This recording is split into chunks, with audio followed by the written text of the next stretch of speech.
కింద ఆయకట్టు 6-7 ఎకరాలు వస్తుంది. దాన్ని 2023లో భారీ వర్షాలతో పడ్డప్పుడు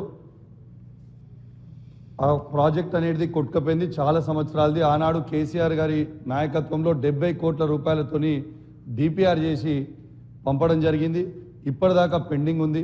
దయచేసి గౌరవ ఇరిగేషన్ మంత్రి గారిని, ముఖ్యమంత్రి గారిని కోరుతా ఉన్నాను, ఆ ప్రాజెక్ట్ని దయచేసి శాంక్షన్ చేసి కంప్లీట్ చేస్తే కింద రైతులకి 6-7 ఎకరాల ఆయకట్టు వస్తుందని చెప్పి కూడా ఈ సందర్భంగా తెలియజేస్తా ఉన్నాను. అదేవిధంగా అధ్యక్ష, మొన్న నా నియోజకవర్గంలో చెక్ డ్యామ్ని రాఘవ కన్స్ట్రక్షన్స్ కన్స్ట్రక్ట్ చేసింది. కాంట్రాక్టర్ తనుండే దాన్ని బాంబు పెట్టి పేల్చేయడం జరిగింది. ఎట్లయితే మేడిగడ్డను బాంబు పెట్టి పేల్చిండ్రో ఇవాళ తనుగుల చెక్ డ్యామ్ని కూడా బాంబు పెట్టి పేల్చిండ్రు. అది నేను చెప్పింది కాదు అధ్యక్ష, అది నేను చెప్పింది కాదు, ఏఈ గారే సభ్యులు చెప్పిన అంశాన్ని నోట్ చేసుకోవడం జరిగింది.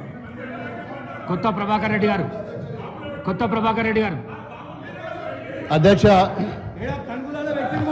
అధ్యక్ష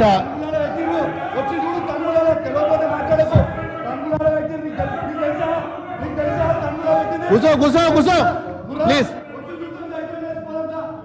ప్రభాకర్ రెడ్డి ఉట్టిగా కూర్చొని మాట్లాడితే కాదు కదా. తనులో పోయిందా తనులో బరాబర్ పెట్టిరు. ప్రభాకర్ రెడ్డి గారు అధ్యక్ష, దుబ్బాక నియోజకవర్గంలో అధ్యక్ష మరి 8 మండలాల అధ్యక్ష, మరి 8 మండలాలలో కూడా మాది పూర్తిగా వ్యవసాయ ఆధారిత కుటుంబాల అధ్యక్ష. అన్ని మండలాలలో కూడా గతంలో యాసంగిలా ఏదైతే వరి నాట్లు వేసుకున్నారో దానికి ఇంకా రెట్టింపు ఈసారి ఎక్కువ వేసుకున్నారు అధ్యక్ష.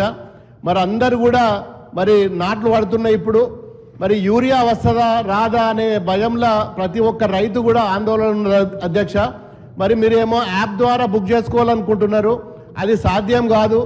మరి చాలామంది రైతులు మీరు ఏదైతే యాప్ ద్వారా మరి యూరియా